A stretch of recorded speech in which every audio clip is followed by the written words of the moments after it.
Bienvenidos viajeros del tiempo y del mito, a Pergaminos Olvidados. Soy Tomás y hoy te acompañaré en una historia que permanece viva en la memoria de los siglos. El estoicismo no es solo una escuela filosófica, sino un camino que enseñó a hombres y mujeres a enfrentar la adversidad con serenidad, a comprender la naturaleza de la vida y a cultivar la fortaleza interior. En este viaje descubrirás cómo nació esta corriente, quiénes fueron sus principales maestros y cómo sus enseñanzas influyeron desde los humildes esclavos hasta los emperadores de Roma. Esta narración te ofrecerá calma, reflexión y un refugio contra las preocupaciones diarias. Quédate conmigo hasta el final y no olvides suscribirte para seguir explorando los misterios y las grandes sabidurías de la historia. Capítulo 1. Los orígenes del estoicismo. El estoicismo nació en la antigua Grecia, en un tiempo en que la filosofía se debatía entre múltiples corrientes que buscaban dar sentido a la vida humana. Tras las enseñanzas de Sócrates y Platón, emergieron nuevas escuelas que pretendían ofrecer respuestas más prácticas a los problemas de la existencia. Entre ellas, el cinismo de Diógenes tuvo gran influencia, pues defendía la autosuficiencia y el desapego a lo material. En este contexto, la semilla del estoicismo comenzó a germinar como una síntesis entre razón, virtud y vida, en armonía con la naturaleza. La fundación del estoicismo se atribuye a Zenón de Sitio, un comerciante chipriota que tras un naufragio quedó arruinado y buscó refugio en el estudio filosófico. Según relata Diógenes, Laercio Zenón quedó fascinado al leer sobre Sócrates y se dedicó a seguir a los filósofos de Atenas. Su búsqueda no era teórica solamente, sino también vital. Necesitaba comprender cómo mantener la calma en medio de la adversidad. De esa experiencia personal nacería una filosofía destinada a guiar generaciones enteras. El lugar de encuentro de esta nueva escuela no fue una academia cerrada ni un jardín privado, sino un pórtico abierto al pueblo conocido como la Stoa Poikile. De allí proviene el nombre estoicos, es decir, los filósofos del pórtico. Esta elección no fue casual. El pensamiento de Zenón debía ser accesible a todos, sin distinción de riqueza o condición social. En los corredores de Atenas, la palabra estoicismo comenzó a resonar como sinónimo de disciplina interior y sabiduría práctica. En sus orígenes, el estoicismo recogió influencias de varias corrientes previas. Del cinismo adoptó la idea de que la virtud es suficiente para la felicidad. De los megáricos heredó la lógica rigurosa como herramienta de conocimiento. De los académicos tomó la importancia de la dialéctica en el debate filosófico. Sin embargo, lo que lo distinguió fue la manera de integrar todas estas aportaciones en un sistema coherente que buscaba la fortaleza del alma. La estructura del pensamiento estoico se dividió en tres grandes áreas: lógica, física y ética. La lógica servía para distinguir la verdad del error. La física explicaba el orden del universo regido por la razón cósmica o logos, y la ética enseñaba cómo vivir conforme a ese orden. Para los estoicos, estos tres aspectos estaban unidos, y comprenderlos era la clave para alcanzar la eudaimonía, es decir, una vida plena y virtuosa. Los primeros discípulos de Zenón consolidaron la doctrina, transformándola en una escuela sólida. Cleantes, su sucesor inmediato, profundizó en la idea de que todo el cosmos está animado por una fuerza racional divina. Crisipo de Solos, más tarde, sistematizó la lógica estoica y fue considerado el segundo fundador de la corriente. Con ellos, el estoicismo adquirió la forma que marcaría a filósofos durante siglos. El contexto histórico también favoreció la expansión del estoicismo. Grecia atravesaba tiempos de incertidumbre política tras la caída de la polis clásica. Los reinos helenísticos habían transformado la vida pública y muchos individuos se sentían desorientados frente a la inestabilidad. El estoicismo ofrecía entonces un refugio interior, un camino de autodominio que no dependía de las circunstancias externas.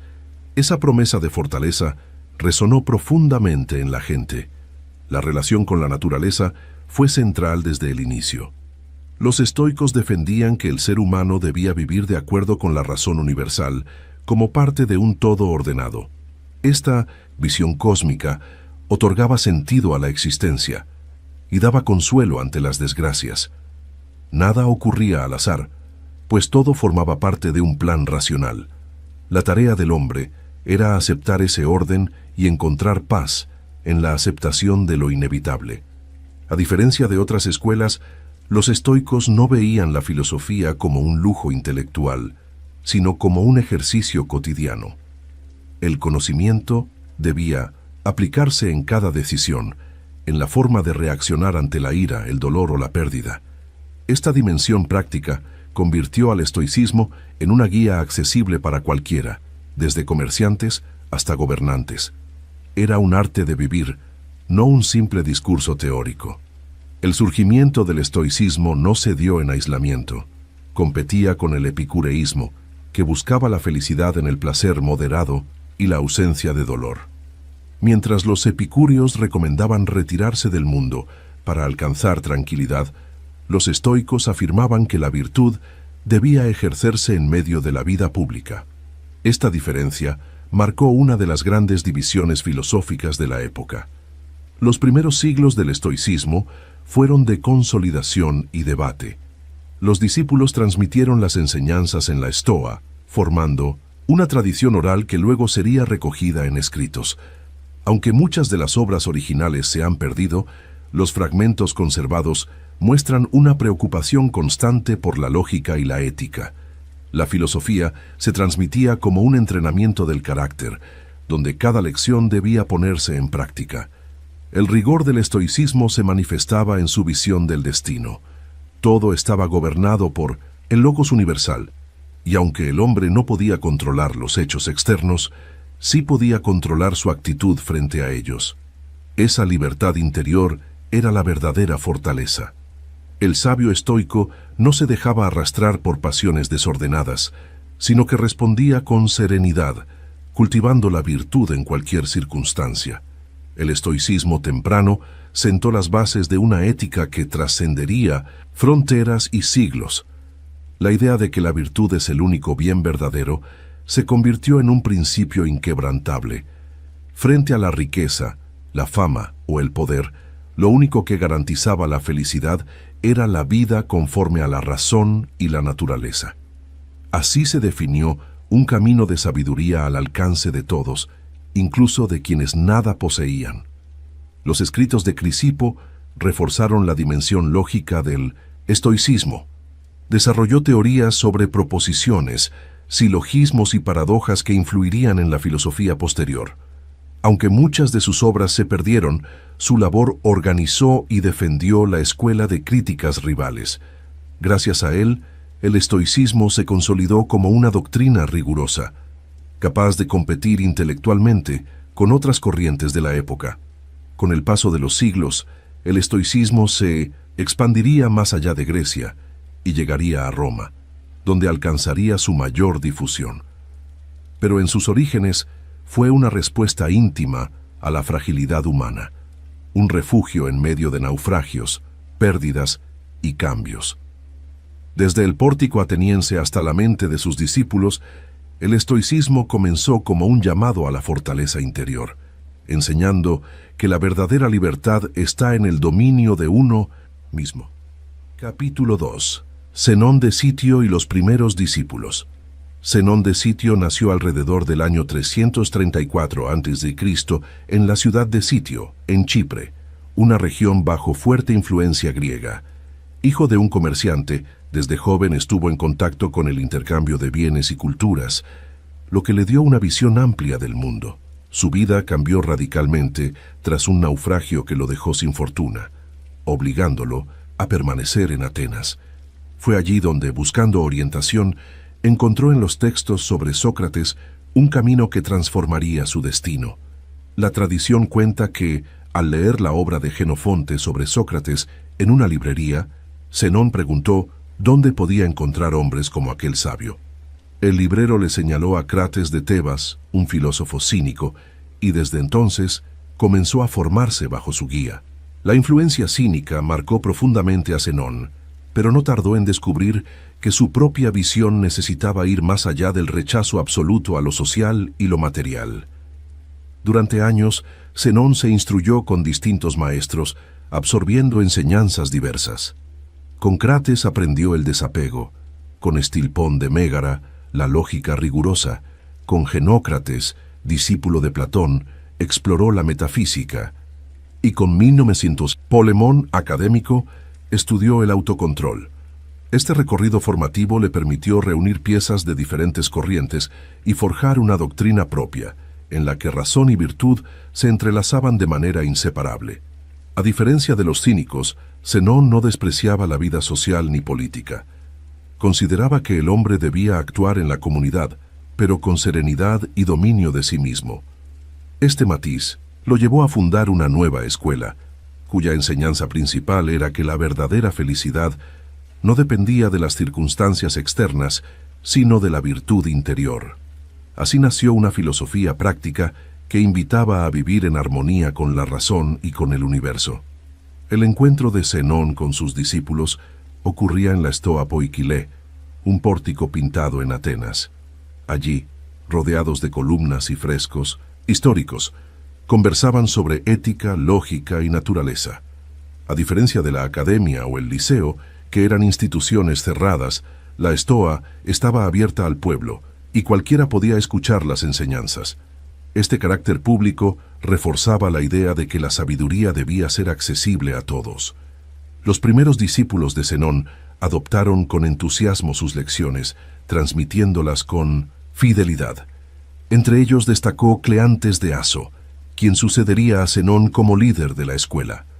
Cleantes era conocido por su disciplina y fortaleza, pues trabajaba de noche como aguador para poder dedicarse al estudio durante el día.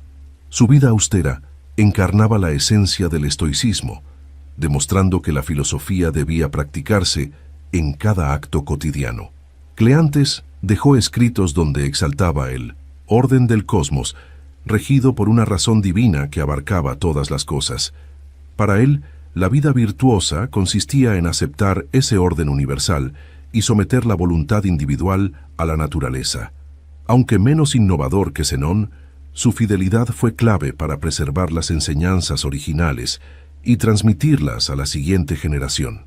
Su himno a Zeus es un ejemplo de la espiritualidad estoica temprana.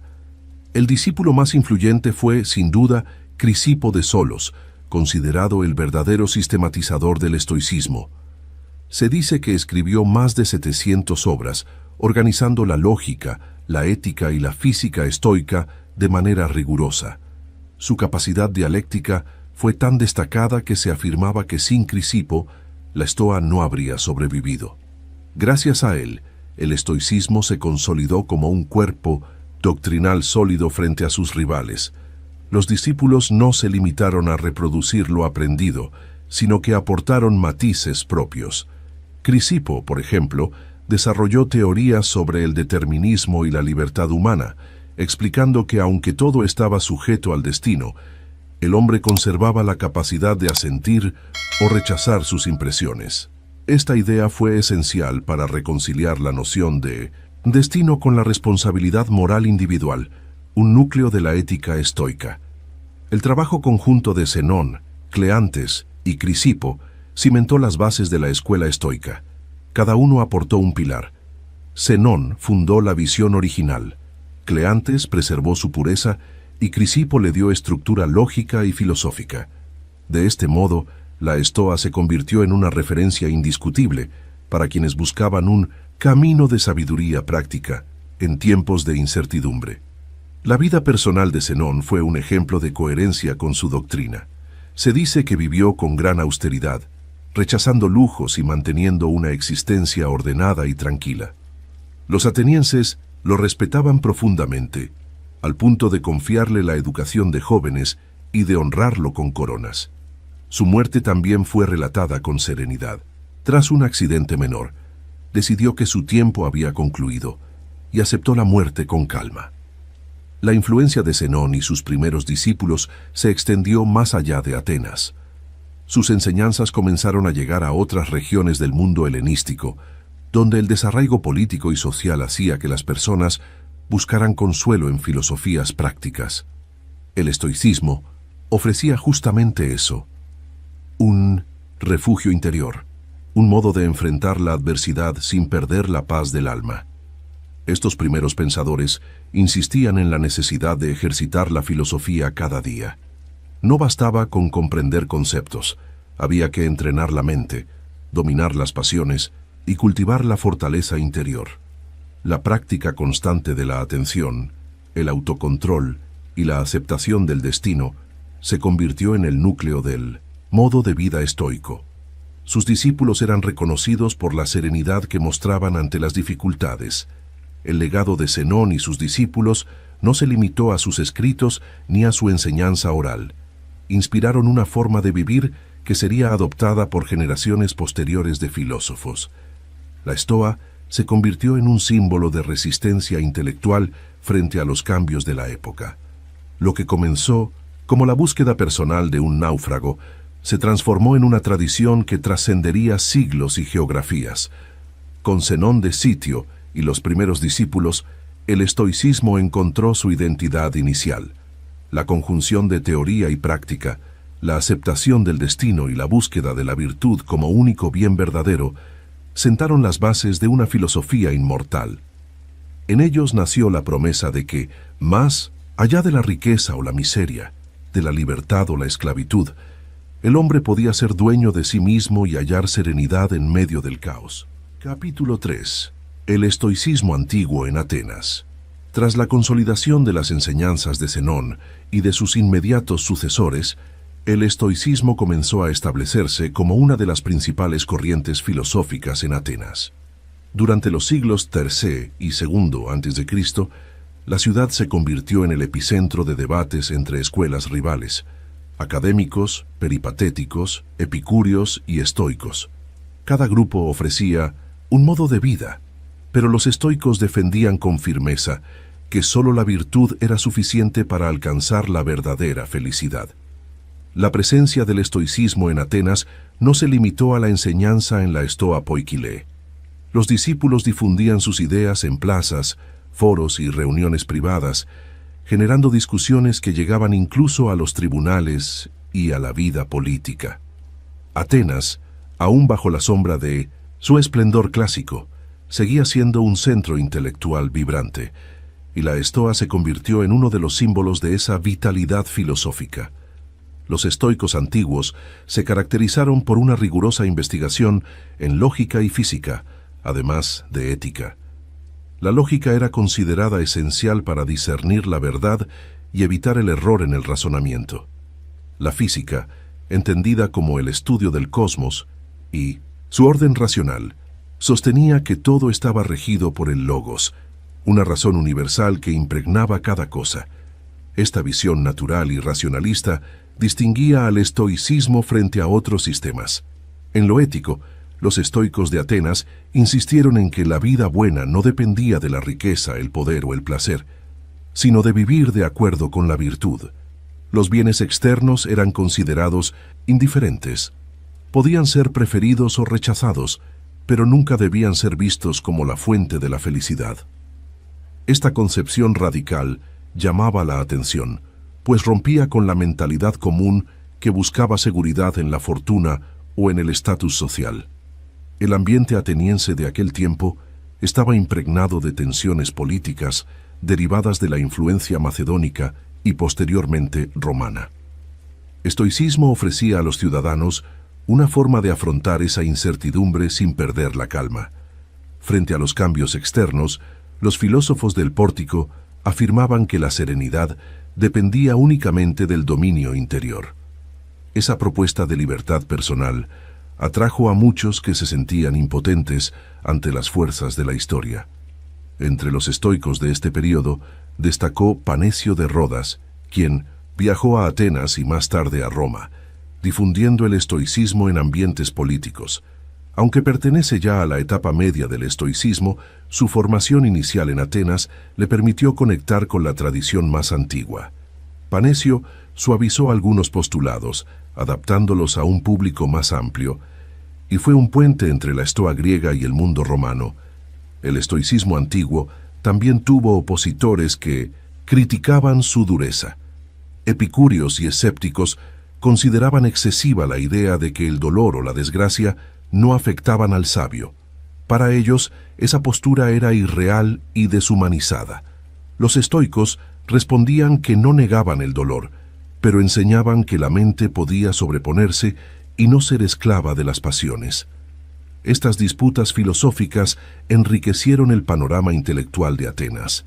Crisipo, figura central en este período, fue el gran defensor de la escuela frente a estas críticas. Sus obras, aunque hoy perdidas en su mayoría, desarrollaron complejas teorías sobre proposiciones lógicas y la naturaleza del destino. Se cuenta que decía: «Dadme doctrinas y las defenderé», lo que mostraba su enorme habilidad dialéctica. Gracias a su esfuerzo, el estoicismo resistió los embates rivales y se consolidó como un sistema robusto. La vida cotidiana de los estoicos en Atenas mostraba su coherencia con la doctrina. Vivían con sobriedad, practicaban la moderación y se entrenaban para resistir las adversidades. El ideal era convertirse en un sabio que permanecía inmutable ante los cambios de fortuna. Aunque alcanzar ese ideal era difícil, el esfuerzo mismo por aproximarse a él era visto como el verdadero camino filosófico. Los debates en la ciudad no solo tenían valor académico, sino también social. Los ciudadanos se acercaban a escuchar las discusiones en la estoa, donde podían encontrar enseñanzas aplicables a su vida diaria. El contraste entre la teoría abstracta de otras escuelas y la practicidad del estoicismo hizo que muchos adoptaran sus principios como guías de conducta personal. En Atenas, el estoicismo se convirtió en un faro para quienes buscaban estabilidad. En este contexto, la estoa se transformó en un espacio simbólico. No era solo un pórtico decorado con pinturas, sino un lugar donde se transmitía la esperanza de que la virtud podía sostener al hombre frente al caos. Su carácter abierto lo distinguía de otras instituciones filosóficas y eso reflejaba la universalidad del mensaje estoico. Atenas, con su larga tradición intelectual, fue el terreno fértil donde esa semilla pudo crecer. La expansión de las ideas no se limitó al entorno griego. Comerciantes, diplomáticos y viajeros que pasaban por Atenas escuchaban las enseñanzas y las llevaban a otros lugares. Así, lentamente, el estoicismo empezó a cruzar fronteras, preparando el terreno para su posterior adopción en Roma. La ciudad, con su prestigio cultural, actuaba como un canal difusor hacia el resto del mundo helenístico. El estoicismo antiguo también desarrolló una visión cósmica que unía religión y razón. Para ellos, el logos era una fuerza divina que gobernaba el universo, identificada muchas veces con Zeus. Esta interpretación otorgaba un carácter sagrado a la filosofía, pues vivir conforme a la razón significaba también vivir en comunión con la divinidad. La práctica filosófica era, en cierto modo, un acto de piedad universal.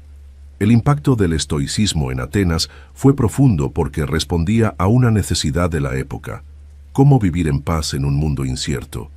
Mientras la política cambiaba de manos y la independencia griega se desvanecía, la filosofía del pórtico enseñaba que la verdadera libertad no dependía de la polis, sino del alma.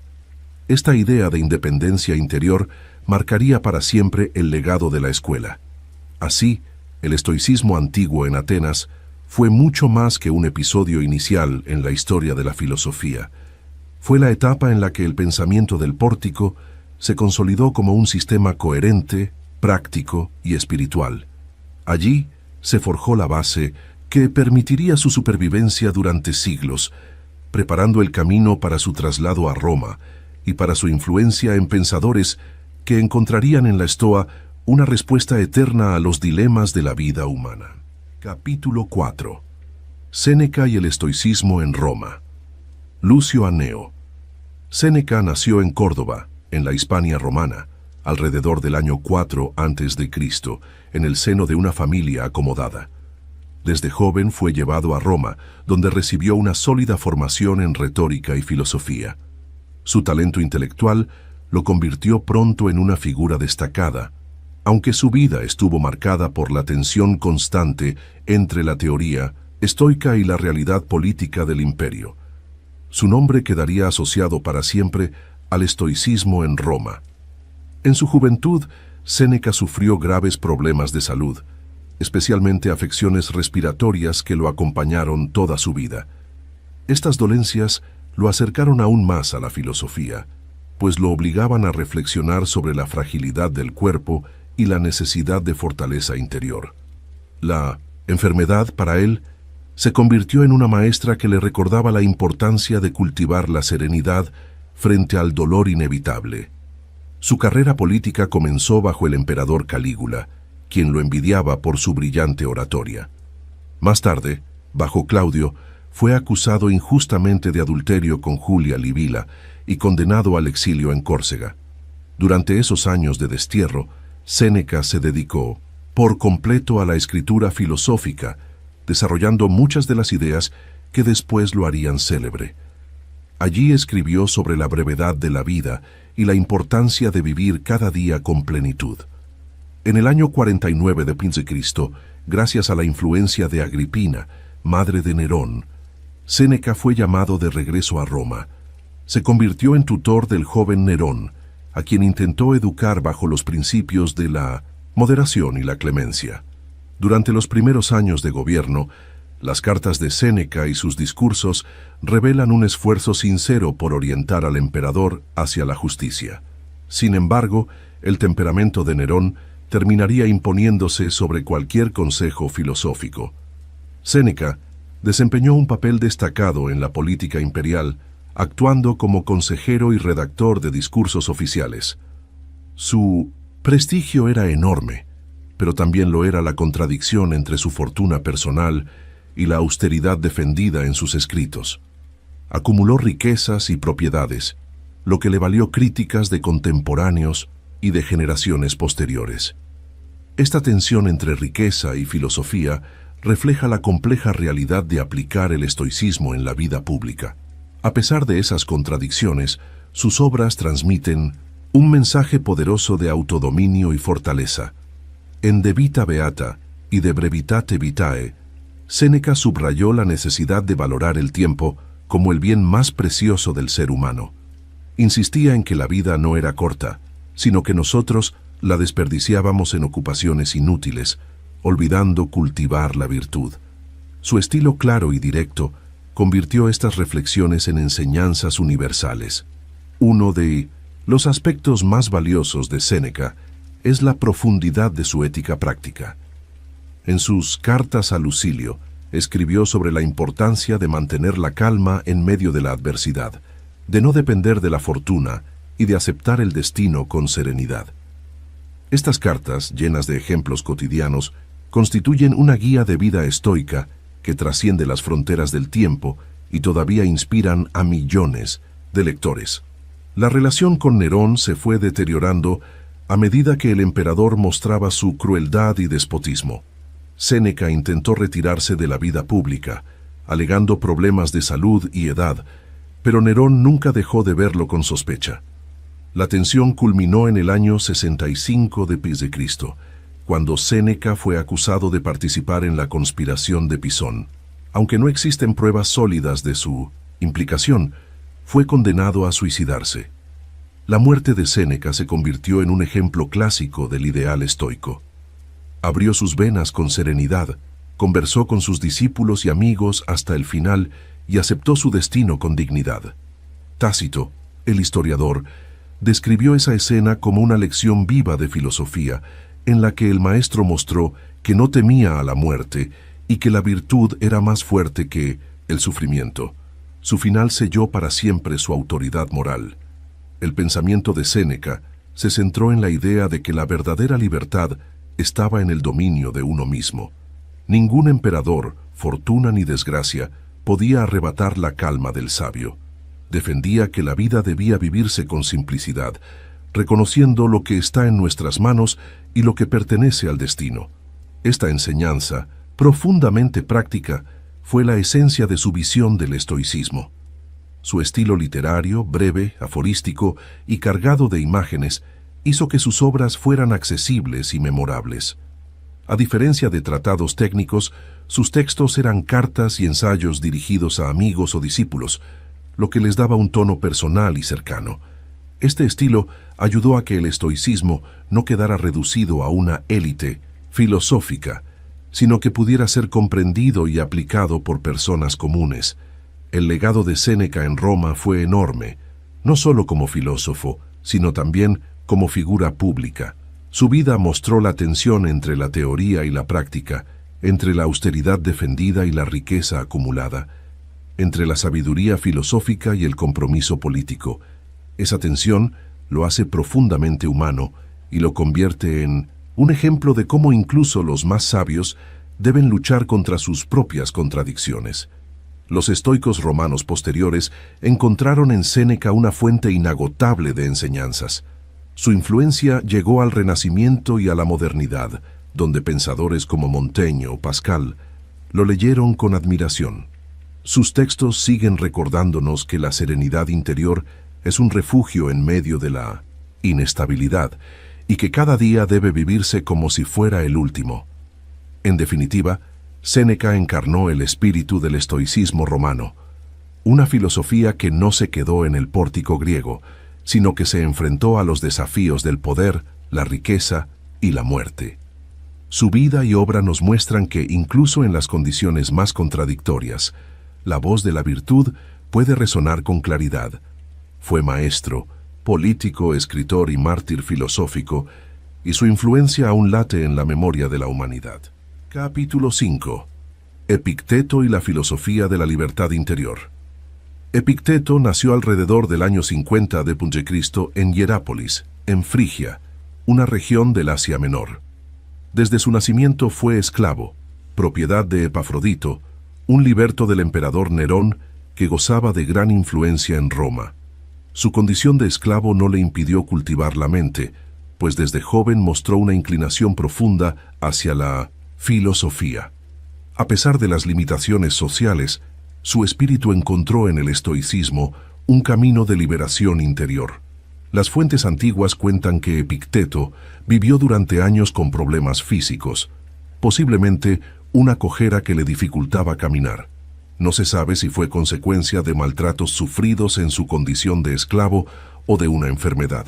Sin embargo, esa debilidad corporal nunca fue obstáculo para su fortaleza espiritual.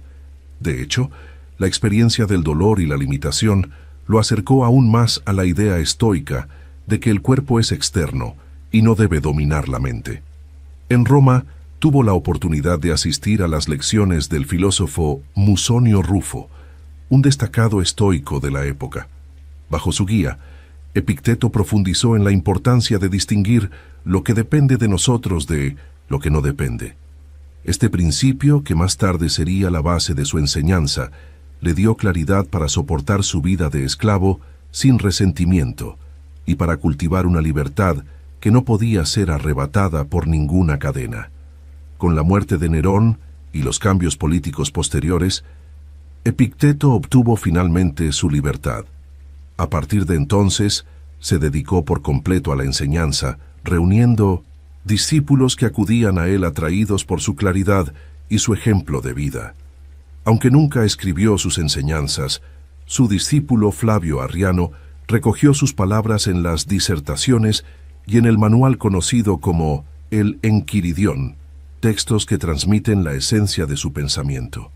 La filosofía de Epicteto se centraba en la división fundamental entre lo que está bajo nuestro control y lo que no lo está. Para él, nuestras opiniones, deseos y acciones eran lo único verdaderamente nuestro. Todo lo demás, riqueza, fama, poder, salud o incluso la vida, eran indiferentes. El error humano consistía en confundir esos ámbitos y sufrir por aquello que jamás podríamos gobernar. La sabiduría era aceptar con serenidad lo inevitable. Su enseñanza era eminentemente práctica, dirigida a formar el carácter más que a elaborar teorías abstractas. En sus discursos solía interpelar directamente a sus alumnos, llamándolos a no temer la pobreza ni la enfermedad, sino la falta de virtud. Defendía que el verdadero esclavo era quien se dejaba arrastrar por sus pasiones y que el auténtico hombre libre era aquel que se dominaba a sí mismo. Este mensaje resonaba especialmente en una Roma marcada por la ambición. Epicteto insistía en que no son las cosas las que perturban al hombre, sino las opiniones que tenemos sobre ellas. Un mismo hecho puede hundir a unos y fortalecer a otros, dependiendo de la interpretación que hagan. Por ello, el entrenamiento filosófico debía comenzar en la mente, aprendiendo a juzgar correctamente cada situación. La clave no era evitar los problemas, sino enfrentarlos con una disposición justa y racional. Su vida sencilla reflejaba coherencia con sus enseñanzas. Vivía con austeridad, sin lujos, en una casa modesta en Nicópolis, donde estableció su escuela tras ser expulsado de Roma por el edicto de Domiciano que desterraba a los filósofos. Allí convivía con sus discípulos, quienes lo consideraban un ejemplo vivo de serenidad y dignidad. No acumulaba riquezas ni perseguía cargos, pues afirmaba que la virtud era la única verdadera posesión del sabio. El Enquiridión, compendio breve de sus enseñanzas, se convirtió en una obra fundamental para generaciones posteriores. Este manual ofrecía reglas claras para la vida diaria: aceptar lo inevitable, no quejarse del destino, cultivar la disciplina interior y vivir conforme a la naturaleza. Su estilo conciso y directo hizo que fuera un texto de referencia no solo para filósofos, sino también para soldados, políticos y religiosos. Epicteto creía que el universo estaba gobernado por una providencia racional y que cada acontecimiento tenía un lugar en el orden cósmico. Por ello, invitaba a aceptar con gratitud tanto lo favorable como lo adverso. La actitud correcta era decir: quiero lo que sucede porque sucede según la naturaleza.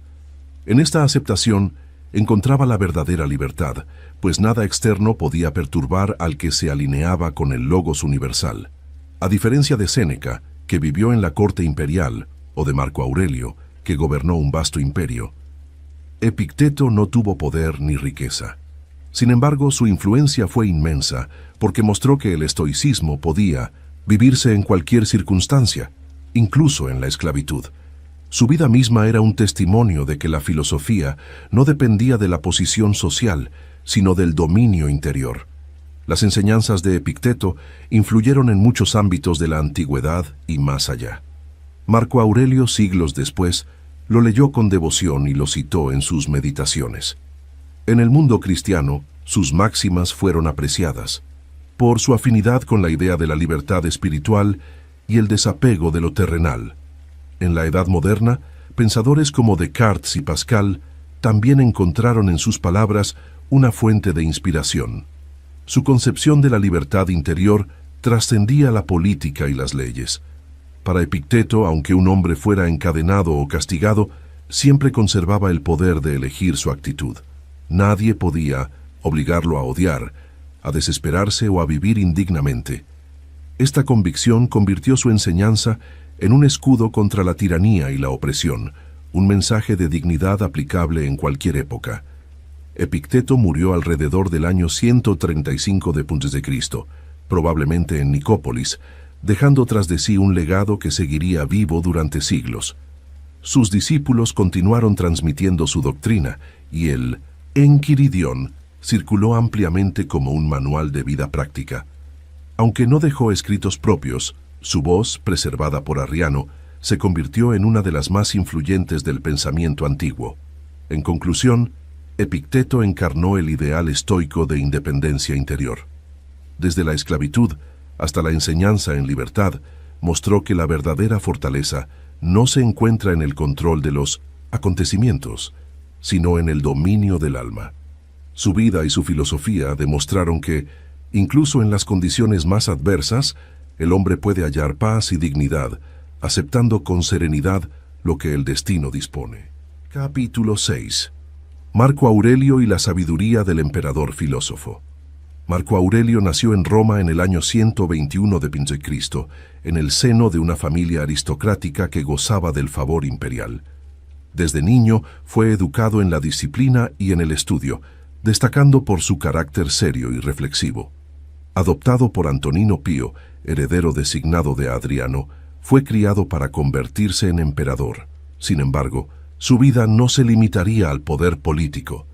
Hallaría en el estoicismo una guía espiritual que marcaría su destino. Su formación filosófica comenzó muy temprano. Entre sus maestros se encontraba Junio Rústico, quien le entregó las obras de Epicteto, y Marco Cornelio Frontón, que le enseñó el arte de la retórica. De Epicteto aprendió la idea de que la libertad está en el dominio de la mente, y de Rústico la práctica de la introspección.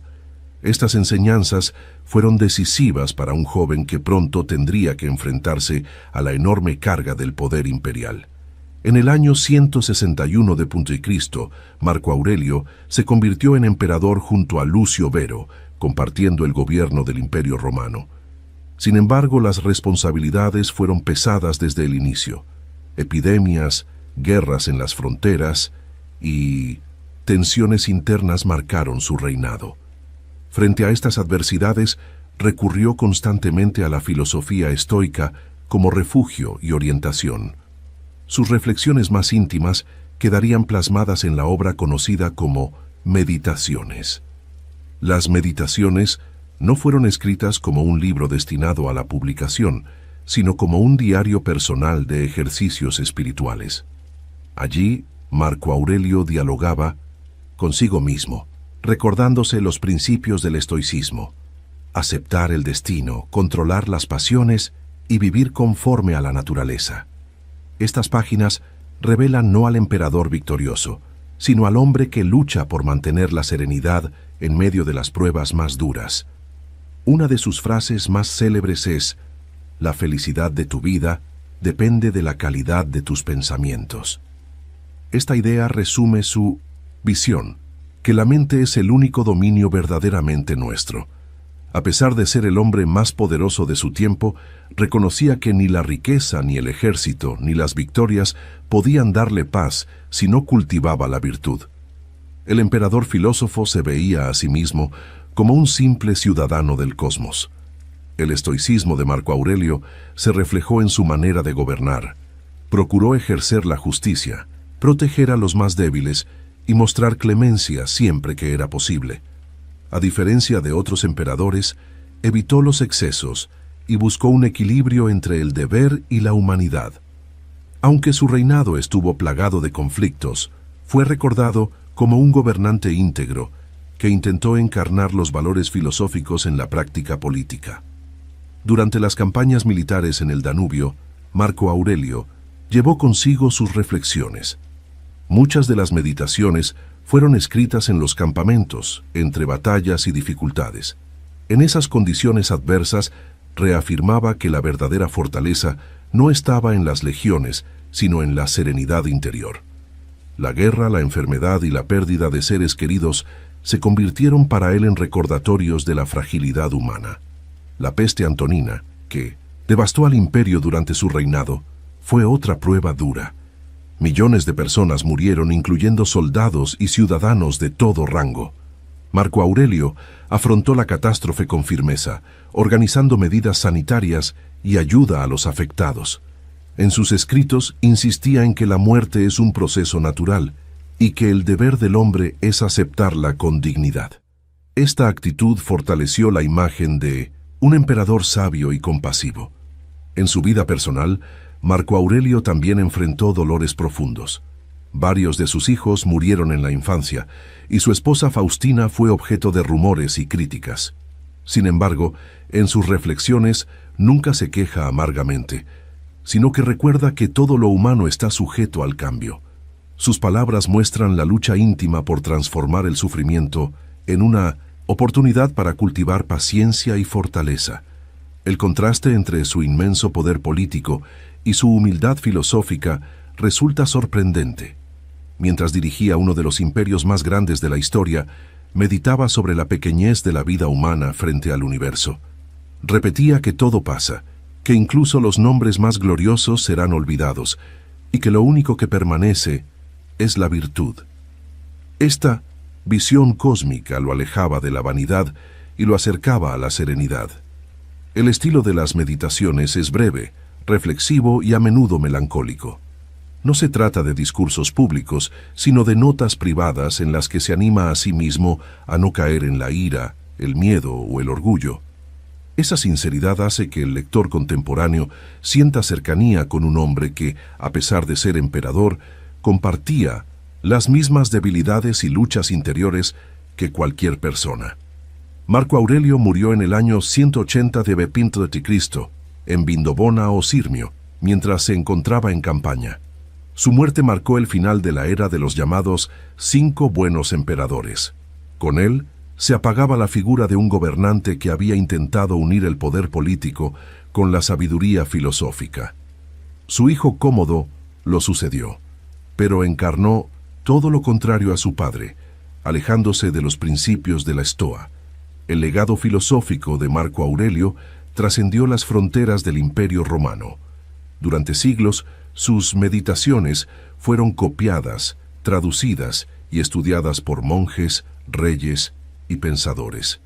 Su mensaje de autodominio, aceptación del destino y fraternidad universal inspiró a muchos que vieron en él un ejemplo de integridad moral. Su figura se convirtió en el símbolo del gobernante filósofo. A diferencia de Séneca o Epicteto, Marco Aurelio vivió en la cima del poder, lo que da a su estoicismo un carácter único. No fue un esclavo ni un exiliado, sino un emperador que eligió la sobriedad de la virtud frente a las tentaciones del poder absoluto. Su ejemplo demuestra que el estoicismo puede practicarse en cualquier condición, ya sea en la pobreza o en la grandeza. En la memoria de la historia, Marco Aurelio quedó como el emperador filósofo, un hombre que en medio de guerras, pestes y responsabilidades imperiales nunca abandonó la búsqueda de la serenidad interior. Su vida es testimonio de que la filosofía no es un refugio para huir del mundo, sino una guía para enfrentarlo con dignidad. En sus palabras resuena aún la voz de la Estoa, invitando a cada generación a vivir con virtud y razón. Capítulo 7. Principios fundamentales del estoicismo. El estoicismo no fue solo un conjunto de enseñanzas dispersas, sino un sistema filosófico completo que abarcaba la lógica, la física y la ética. Cada una de estas ramas estaba conectada y servía para sostener la vida virtuosa. Para los estoicos no podía existir una ética sólida sin comprender el orden del universo, ni podía entenderse el cosmos sin las herramientas de la razón.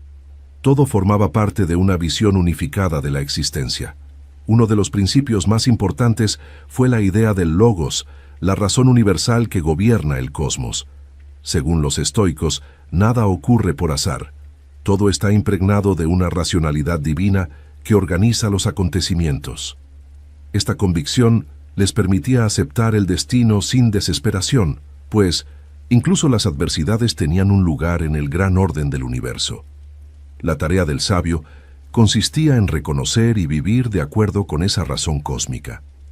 La ética estoica giraba en torno al concepto de virtud como único bien verdadero. A diferencia de la riqueza, la fama o el placer, que eran considerados indiferentes, la virtud era lo único que podía garantizar la felicidad. Virtud significaba vivir de acuerdo con la razón y con la naturaleza, practicando la justicia, la templanza, la valentía y la sabiduría. Estos 4 valores cardinales constituían el núcleo moral de la filosofía estoica. Los estoicos desarrollaron también la noción de indiferentes, es decir, aquellos aspectos de la vida que no dependen de nuestra voluntad. Entre ellos estaban la salud, el poder político, la fortuna o la muerte. No eran vistos como irrelevantes, pues algunos podían ser preferidos si contribuían al cumplimiento de la virtud, pero nunca debían confundirse con el verdadero bien. Esta distinción permitía mantener la calma ante la pérdida o el infortunio. Otro principio esencial fue la división entre lo que depende de nosotros y lo que no depende de nosotros. Esta enseñanza que Epicteto formuló con gran claridad se convirtió en un pilar del estoicismo. Dependen de nosotros nuestras acciones, juicios y deseos. No dependen la fortuna, el clima, la enfermedad o la conducta de los demás. La sabiduría consistía en concentrar la energía en lo que está en nuestras manos. y aceptar serenamente lo que escapa a nuestro control. El ideal del sabio estoico era alcanzar la apateia, un estado de libertad frente a las pasiones desordenadas. Esto no significaba ausencia total de emociones, sino dominio de ellas. El sabio no era insensible, sino que no permitía que la ira, el miedo o la codicia lo arrastraran. En lugar de ser esclavo de sus impulsos, respondía a cada situación con calma y racionalidad, manteniendo su equilibrio interior en cualquier circunstancia. La visión estoica de la naturaleza humana era profundamente racional. Consideraban que los hombres eran parte del cosmos y que compartían con él la chispa del logos. Por ello, cada ser humano estaba llamado a vivir en armonía con la razón, superando sus deseos irracionales. Esta convicción también los llevó a una ética universalista. Todos los hombres, sin importar su condición social o su origen, eran ciudadanos del mundo y partícipes de la misma razón cósmica. El concepto de cosmopolitismo fue, de hecho, una de las grandes aportaciones estoicas. Frente a la división entre griegos y bárbaros, defendieron que todos los seres humanos formaban parte de una comunidad universal. Esta idea anticipaba principios de igualdad y fraternidad que influirían en corrientes posteriores, desde el cristianismo hasta la Ilustración. La justicia, para ellos, debía ejercerse más allá de las fronteras políticas. La práctica del estoicismo incluía ejercicios diarios de reflexión y autocontrol. Los filósofos recomendaban revisar cada noche las acciones del día, analizando errores y aciertos. También sugerían imaginar escenarios adversos para entrenar la mente frente a la pérdida o el dolor, de modo que nada tomara al individuo por sorpresa. Estas prácticas fortalecían la resiliencia y permitían mantener la serenidad frente a cualquier eventualidad. El estoicismo enseñaba también el concepto de aceptación del destino, conocido como amor fati. No bastaba con soportar lo inevitable, había que abrazarlo con disposición positiva. El sabio estoico no decía simplemente «debo soportar esto», sino «quiero lo que sucede», porque sucede según la naturaleza. Esta actitud transformaba el sufrimiento en una oportunidad de crecimiento, convirtiendo cada experiencia en un medio para fortalecer el carácter. La relación con la muerte fue otro aspecto central. Los estoicos consideraban que la muerte no era un mal, sino un proceso natural que debía aceptarse con calma.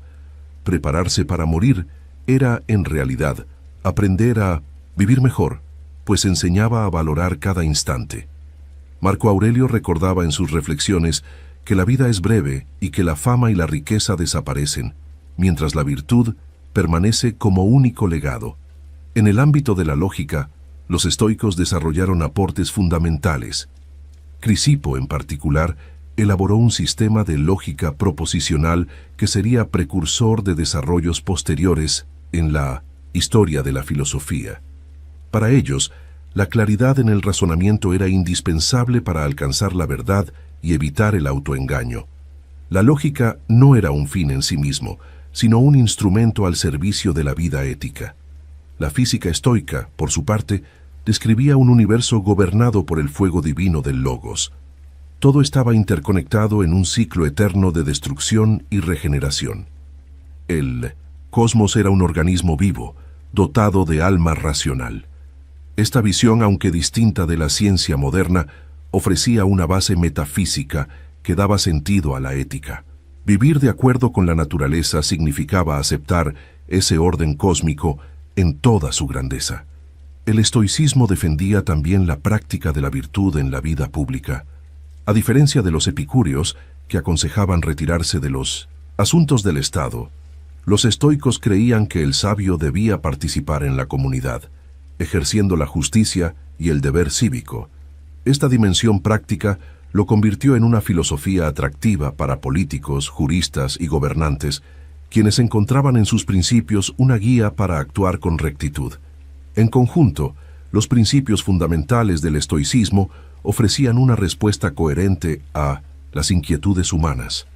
Enseñaban que la felicidad no depende de lo externo, que la virtud es el único bien, que la razón conecta al hombre con el cosmos y que la serenidad se alcanza mediante la aceptación del destino.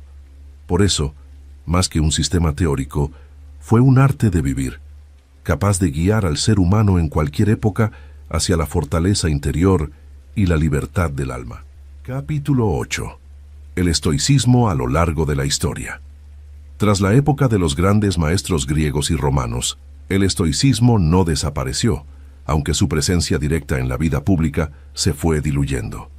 Con la caída del Imperio Romano de Occidente y el avance del cristianismo, muchas de sus enseñanzas fueron absorbidas y reinterpretadas dentro de nuevas tradiciones religiosas y filosóficas. Lejos de extinguirse, el estoicismo se transformó en un legado que influiría de manera continua en la cultura occidental. Durante los primeros siglos de la era cristiana, padres de la Iglesia como San Agustín y Tertuliano leyeron con atención los textos estoicos. Aunque no aceptaron todos sus postulados, encontraron afinidades con la idea de la providencia divina, la aceptación del destino y la importancia de la virtud por encima de los bienes materiales. Así, muchos principios estoicos se integraron en la moral cristiana, otorgándoles un nuevo marco espiritual. La Edad Media fue un período en el que el conocimiento clásico se preservó gracias a monjes copistas y a la transmisión árabe. Obras de Séneca circularon ampliamente, y su pensamiento se mantuvo vivo en monasterios y centros de estudio. Aunque la teología dominaba el panorama intelectual, las máximas estoicas sobre la brevedad de la vida, la disciplina del alma y el valor de la virtud continuaron resonando en tratados religiosos y morales. En el mundo islámico, el estoicismo también dejó huellas indirectas. Filósofos como Avicena y Averroes, al transmitir y comentar la filosofía griega, incorporaron nociones de la razón universal y del orden cósmico. Aunque no se identificaban explícitamente como estoicos, compartían la idea de que la razón podía guiar la conducta y de que el hombre debía vivir en armonía con las leyes del universo. El Renacimiento significó un renacer directo del estoicismo. Con el redescubrimiento de los textos clásicos, pensadores humanistas volvieron a leer con pasión a Séneca, Epicteto y Marco Aurelio. Erasmo de Rotterdam y Justo Lipsio fueron grandes difusores de una corriente conocida como neoestoicismo, que buscaba armonizar los principios estoicos con la fe cristiana. La disciplina interior, la templanza y la aceptación del destino se convirtieron en valores admirados. En la política renacentista, el neoestoicismo también tuvo un papel importante. Lipsio, en particular, escribió sobre la necesidad de que los gobernantes ejercieran el poder con serenidad y justicia, inspirados en los ejemplos de Marco Aurelio. Sus obras influyeron en príncipes y estadistas de la Europa moderna, convencidos de que el dominio de las pasiones era esencial para mantener la estabilidad de los estados. Durante el siglo de oro español, el estoicismo encontró un eco especial en la literatura. Escritores como Quevedo y Calderón de la Barca reflejaron en sus obras la visión de la vida como sueño, la fugacidad del tiempo y la necesidad de cultivar la fortaleza interior frente a la adversidad. Aunque expresados en clave literaria y religiosa, los valores estoicos estaban presentes en estas reflexiones barrocas. La Ilustración también se nutrió del estoicismo. Filósofos como Montesquieu y Rousseau apreciaron su cosmopolitismo y su ética racional. La idea de que todos los hombres comparten una misma razón universal se convirtió en fundamento para los derechos humanos y para la concepción moderna de ciudadanía. En este sentido, el estoicismo contribuyó a la formación de principios democráticos y de justicia social en el pensamiento moderno. En Inglaterra, los moralistas del siglo XVIII como Shaftesbury y Adam Smith encontraron inspiración en el ideal estoico del autocontrol y de la vida conforme a la razón.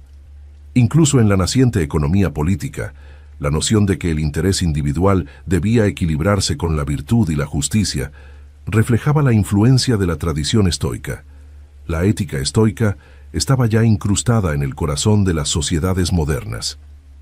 El estoicismo también influyó en la formación de grandes personalidades históricas. Se sabe que George Washington leía a los estoicos y que Thomas Jefferson tenía en su biblioteca un ejemplar de Epicteto y otro de Marco Aurelio. Para estos líderes, la filosofía del dominio interior servía como guía moral en tiempos de incertidumbre y conflicto, reforzando la disciplina y la serenidad frente a la adversidad política. En el siglo XIX, con el auge del romanticismo, el estoicismo fue reinterpretado desde una mirada más existencial. Escritores como Goethe y filósofos como Schopenhauer reconocieron la grandeza de aceptar con serenidad los límites de la condición humana. Aunque con matices distintos, la visión de que la vida exige fortaleza interior y aceptación del dolor resonaba en sus obras, mostrando la vigencia del espíritu estoico. El pensamiento estoico también se reflejó en los movimientos de resistencia política y social. Líderes como Nelson Mandela encontraron inspiración en Epicteto y Marco Aurelio durante sus años de prisión. La enseñanza de que nadie puede esclavizar el espíritu si uno conserva la dignidad se convirtió en un faro de esperanza y resiliencia, confirmando la fuerza práctica de la filosofía del pórtico en contextos modernos. En el ámbito académico, el siglo XX redescubrió el estoicismo como objeto de estudio filosófico riguroso. Filólogos y filósofos analizaron los fragmentos conservados de Zenón, Cleantes y Crisipo, reconstruyendo su sistema con mayor precisión. Esta recuperación permitió comprender la riqueza de la lógica estoica y su impacto en el desarrollo de la filosofía antigua y de la ética posterior. El estoicismo, a lo largo de la historia, se adaptó a contextos muy diferentes, desde la Roma imperial hasta las democracias modernas, desde monasterios medievales hasta movimientos de liberación. Su capacidad de supervivencia radicó en que ofrece un arte de vivir que no depende de circunstancias externas. Allí donde hubo necesidad de fortaleza, serenidad y virtud, el eco de la estoa encontró un lugar para renacer. En resumen, la trayectoria del estoicismo a lo largo de los siglos demuestra su vigencia intemporal. No fue una filosofía confinada a la antigüedad, sino una tradición viva que se transformó y acompañó a la humanidad en sus distintas etapas. Desde la antigüedad clásica hasta el mundo contemporáneo, su mensaje esencial, vivir conforme a la razón, aceptar el destino y cultivar la virtud, ha permanecido como una guía eterna para enfrentar la condición humana. Capítulo 9. El renacimiento del estoicismo en el mundo moderno.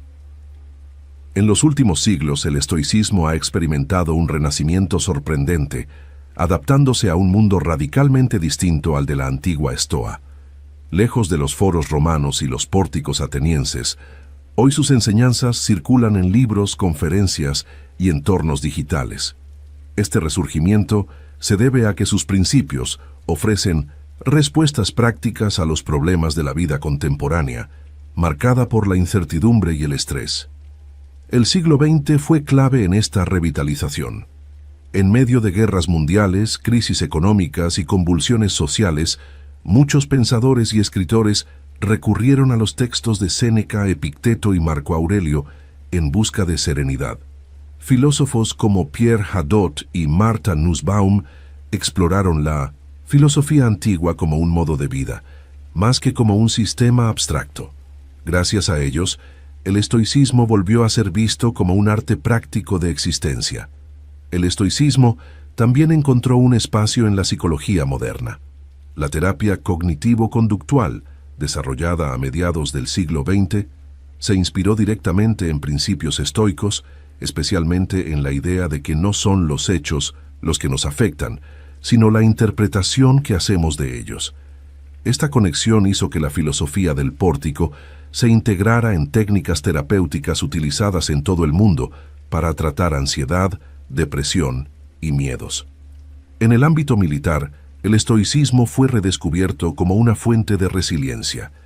Manuales de soldados y entrenamientos de oficiales incluyeron máximas de Epicteto y Marco Aurelio para fortalecer la disciplina mental frente a la adversidad. En contextos de combate y crisis extremas, la enseñanza de concentrarse en lo que depende de uno mismo y aceptar lo inevitable ofrecía un apoyo valioso para mantener la calma y la eficacia.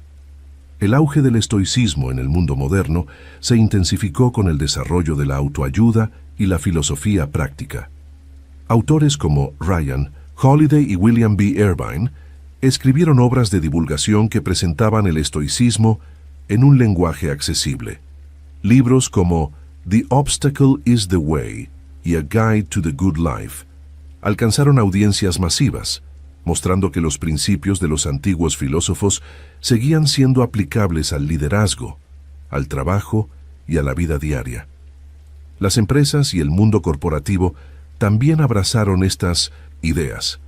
Ejecutivos y emprendedores encontraron en el estoicismo un marco para manejar la presión, la incertidumbre del mercado y el fracaso. La noción de que los obstáculos pueden convertirse en oportunidades, heredada de la filosofía del pórtico, se transformó en un lema inspirador en contextos de innovación y estrategia empresarial. El deporte moderno se convirtió en otro terreno fértil para el estoicismo. Atletas de élite, desde campeones olímpicos hasta jugadores de fútbol y artes marciales, han citado a Marco Aurelio y a Séneca como fuentes de motivación. El entrenamiento mental, el autocontrol y la aceptación de la derrota como parte del proceso reflejan la vigencia del pensamiento estoico en la búsqueda de la excelencia física y psicológica. El mundo digital expandió aún más este renacer. Plataformas en línea, podcasts, canales de video y redes sociales difundieron frases y reflexiones estoicas a millones de personas. Foros de discusión y comunidades virtuales dedicadas al estoicismo surgieron en distintas lenguas, demostrando que la filosofía del pórtico había dejado de ser un asunto exclusivo de especialistas para convertirse en un fenómeno cultural global. Este renacimiento no fue una simple repetición de lo antiguo, sino una reinterpretación. El lenguaje de la modernidad adaptó los conceptos de apatheia, indiferentes y virtud a realidades como el manejo del estrés, la productividad personal y la resiliencia emocional. El ideal del sabio estoico fue traducido en el del individuo que mantiene la calma en medio de la vorágine de un mundo hiperconectado y cambiante. El impacto del estoicismo moderno se percibe también en movimientos sociales y filosóficos que buscan recuperar el sentido de comunidad y responsabilidad. El cosmopolitismo estoico, que afirmaba que todos los seres humanos comparten una misma razón universal, reaparece en debates sobre derechos humanos, justicia global y ética ambiental. La idea de vivir en armonía con la naturaleza se interpreta hoy como un llamado a la sostenibilidad ecológica. El interés académico acompañó este resurgimiento. Universidades de distintas partes del mundo incluyeron cursos sobre filosofía práctica y ética estoica, atrayendo a estudiantes que buscaban más que conocimientos teóricos. El estudio de los textos originales se combinó con aplicaciones contemporáneas, generando un puente entre la filología clásica y la vida diaria moderna. El estoicismo también se convirtió en un recurso espiritual para quienes no se identifican con religiones tradicionales. Su visión racional del cosmos y su insistencia en la virtud como camino de plenitud ofrecen un marco ético sin necesidad de dogmas. Para muchos, leer a Marco Aurelio o Epicteto se ha transformado en un ejercicio de meditación y en una fuente de paz en medio del ruido de la vida actual. En tiempos de crisis globales, como pandemias o inestabilidad económica, el estoicismo ha demostrado una renovada relevancia. La práctica de aceptar lo inevitable, concentrarse en lo que depende de uno mismo y mantener la calma en la adversidad, ofrece herramientas concretas para enfrentar la incertidumbre. En este sentido, la filosofía del pórtico se ha revelado como una aliada en la resiliencia colectiva. El renacimiento del estoicismo en el mundo moderno muestra que sus principios nunca han perdido vigencia. De la esclavitud a la política, de los campos de batalla a las oficinas y de los monasterios a Internet, la filosofía del dominio interior sigue acompañando al ser humano en sus luchas y esperanzas. Lo que comenzó en un pórtico de Atenas continúa hoy como un movimiento global que enseña que la verdadera libertad está en el alma. Así, El estoicismo moderno no es una reliquia del pasado, sino una tradición viva que se adapta a cada época. Sus máximas atraviesan las fronteras del tiempo porque responden a una necesidad esencial: aprender a vivir con serenidad frente a lo incierto. El renacer estoico en el presente confirma que la sabiduría de Zenón, Séneca, Epicteto y Marco Aurelio sigue iluminando el camino de quienes buscan fortaleza interior en un mundo en constante transformación. Capítulo 10. Curiosidades y legado del estoicismo. El estoicismo, además de ser una de las filosofías más influyentes de la antigüedad, está lleno de curiosidades que muestran cómo su huella se ha extendido a lo largo del tiempo. Una de ellas es que muchos de sus textos fundamentales no fueron escritos como tratados sistemáticos, sino como cartas personales, diarios íntimos o manuales prácticos. Esta forma de transmisión contribuyó a que sus enseñanzas fueran cercanas, directas y útiles para la vida cotidiana. Un detalle curioso es que Marco Aurelio nunca pensó en publicar sus meditaciones. Sus reflexiones eran ejercicios privados de autoexamen, redactados durante campañas militares, y sin embargo, se convirtieron en uno de los libros de filosofía más leídos de la historia. Esta paradoja muestra cómo lo que se escribe para uno mismo puede llegar a iluminar la vida de millones de personas siglos después. Las cartas a Lucilio de Séneca, por su parte, también estaban destinadas a un amigo íntimo, no a la posteridad. La claridad de sus consejos y la sinceridad de sus confesiones explican por qué aún hoy se consideran un modelo de sabiduría práctica. Muchas de sus frases, breves y contundentes, fueron adoptadas como máximas de vida, recordando que la filosofía estoica buscaba transformar las acciones más que deslumbrar con teorías. Epicteto, por otro lado, nunca escribió nada. Todo lo que sabemos de él proviene de su discípulo Flavio Arriano, quien transcribió sus enseñanzas en las disertaciones y el Enquiridión. Gracias a ese gesto, su voz ha llegado hasta nosotros, demostrando que la fidelidad de un discípulo puede ser decisiva para la supervivencia de una filosofía. De no haber sido por Arriano, quizás la obra de Epicteto se habría perdido para siempre. Entre las curiosidades más notables está el hecho de que muchos líderes políticos y militares recurrieron al estoicismo como guía personal. Se sabe que George Washington, Thomas Jefferson y hasta prisioneros como Nelson Mandela leyeron a los estoicos durante momentos de dificultad. La idea de que nadie puede robar la libertad interior se convirtió en un principio de resistencia frente a la adversidad. La influencia del estoicismo se extiende incluso a las artes.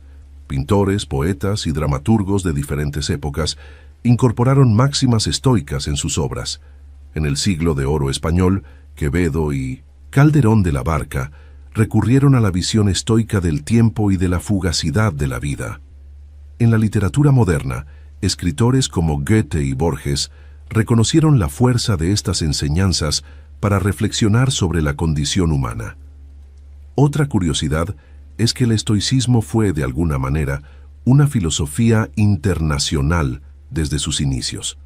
Zenón era chipriota, Cleantes procedía de Asia, Menor, Crisipo era de Cilicia, y Marco Aurelio gobernaba desde Roma.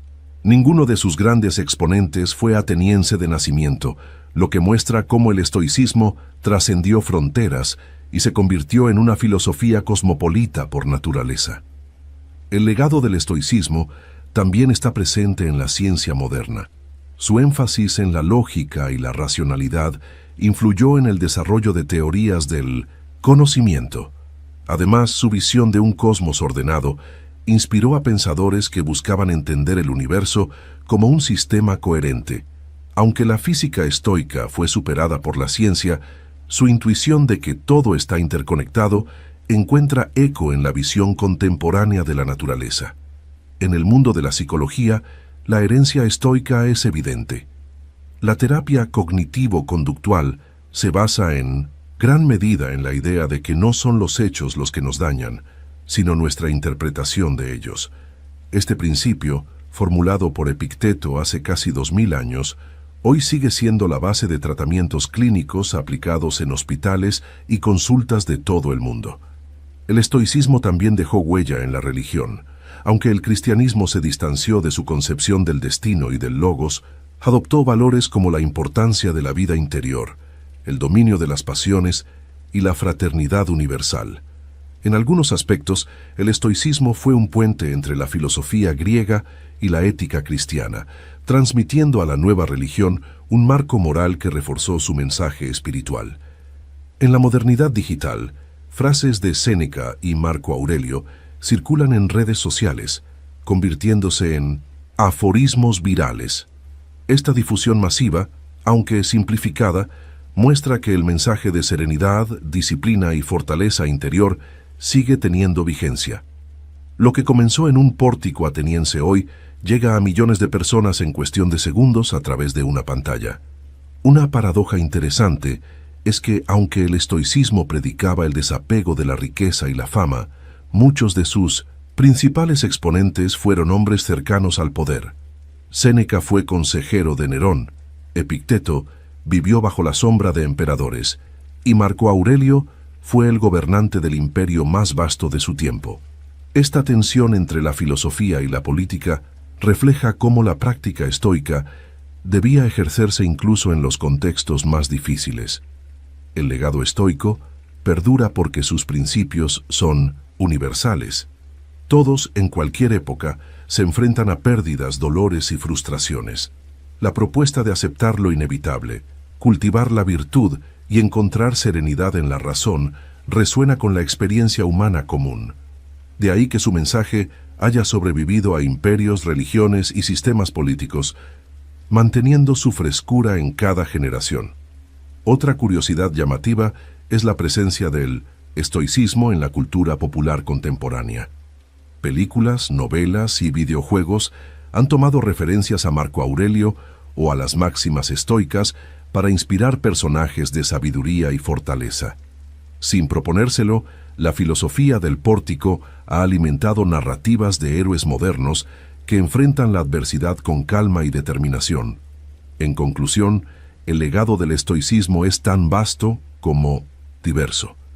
Desde las aulas de Atenas hasta los libros de autoayuda modernos, desde los despachos de emperadores hasta las pantallas digitales, su mensaje se mantiene vivo.